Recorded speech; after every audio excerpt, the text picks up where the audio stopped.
Live Parade. Now that we're back, we have a special guest with us, John Szostek. John, welcome to ACES.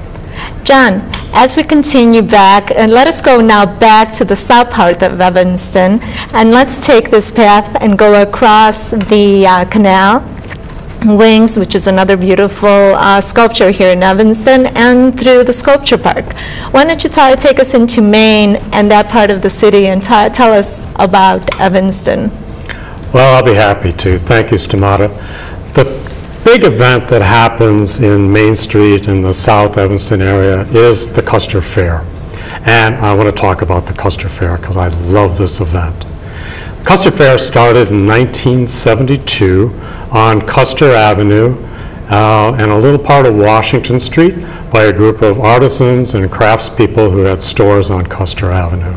They called it Custer's Last Stand, and they set the date to be on the third full weekend in June of every year, on or around the anniversary of Little Bighorn, which was historically on June 25th in 1876. So, and the street was named after General Custer after the Civil War, so it was called Custer's Last Stand. It's kind of like a joke on Custer.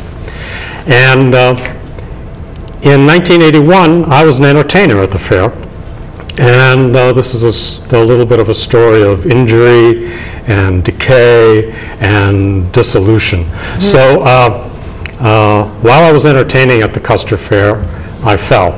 I did something you're not supposed to do. I fell off the top of a 10-foot ladder doing a stunt I had never done before, and I fractured a vertebrae in my back and in my neck, and I was out of commission for a year. So I made a walk-around character, and I called the director of the fair, Rebecca Gay, and I said, I can't do that act that I did before, but I can do a walk-around character. What do you think? And she goes, well, that'd be great, John, but there's not going to be a fair. Nobody wants to coordinate it. I can't do it. Pause. Do you want to do it? And I said, well, I've never done anything like that before. Can I call you back? And I'll call you tomorrow. So she said, fine. And I said, well, how much work could it be to run a fair? And I could do it while I'm recovering. So I called her back and I said, okay. I went to her house. She gave me a shoebox with some index cards and some names on it and a sheet of yellow paper. And she said, call these people at the city, and these are your exhibitors. And this was April 1st for a June event. And so that's how my involvement started 27 years ago. And in that period of time, it's grown from that little section of Custer Avenue to now it includes Main Street, Chicago Avenue, Washington Street, Custer Avenue. We added restaurants to the event. Now we have 30.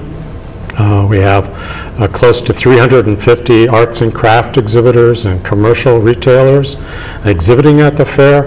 And while we were developing the fair, the important thing was to keep that essential energy of the Custer Fair, which of all the fairs I've been to in this area was unique, and that it was something that was very social, that it was something about the relationships of people in Evanston that made this event different. So my goal has always been to keep that energy no matter how big the event got, no matter how successful it got. So we've tried to do that. In that process, the Union Pacific Railroad that has a train station at Main Street, because of our work in cleaning up the environment, offered us the train station. Wow. Wow. Wow. And so what we did then is, after the first year, and this was a neglected train station, had been vacant since a fire in 1955, except for a small waiting room, severely damaged building. And we moved our Custer Fair offices in. And in that first year, I remember sitting downstairs in a bare room thinking it would really be a shame not to do something with this property while I have custodianship. So I put together a plan, got some illustrations of what I thought it could look like and what it could be. I pitched it to RTA and a number of other organizations, the City of Evanston, Metro, the Union Pacific Railroad, and they all loved it. That this was a community-based development project, using facilities that were out of use. And so we went about, and fortunately our organization and Metra raised $4.5 million Wow. to restore the building, not just fix it up. We restored it to the way it was in 1908, and we installed the Piccolo Theater, our resident professional theater company, in the building. And so now Custer Fair has evolved from doing the event to the very famous and award-winning Custer Fair, to operating a professional theater company, the Piccolo Theater, and operating the Evanston Arts Depot, the restored train station, as a community arts center. And it has been a great blessing to take things that are broken, me, and the building, which was broken and neglected, and turn them around and make them a vibrant part of South Evanston.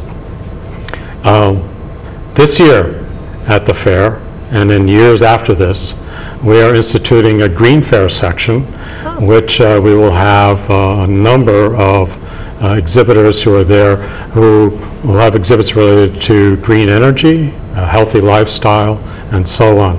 This is in keeping with that core energy of the Custer Fair that we've known. And in addition to that, the Piccolo Theater is producing an expanded medicine show. This is 50 performers performing variety shows, high wire acts, magic, juggling, novelty acts throughout the fair and inside the Piccolo Theater in the train station. So thank you. I really appreciate this opportunity to talk about the Custer Fair. Oh, I think that you've brought something, a lot of people do not know that history, and to see how important it is to keep up with change, to offer something, when you talk about keeping it social, the relationships, the energy there, to reuse, reinvent, to keep that going, and really to give people what they want. That seems to be what you've been able to do these years. And keeping up with the green part is brilliant. Denise and John, this has been a wonderful journey, and I'm so looking forward to going to Custer's Fair, and even Piccolo that I wasn't aware of. But thank you so much for coming today and being our guest and sharing your story with the community. That is wonderful. Thank you, John. Thank you, John. You're very Thank you welcome. very much. Thank you both.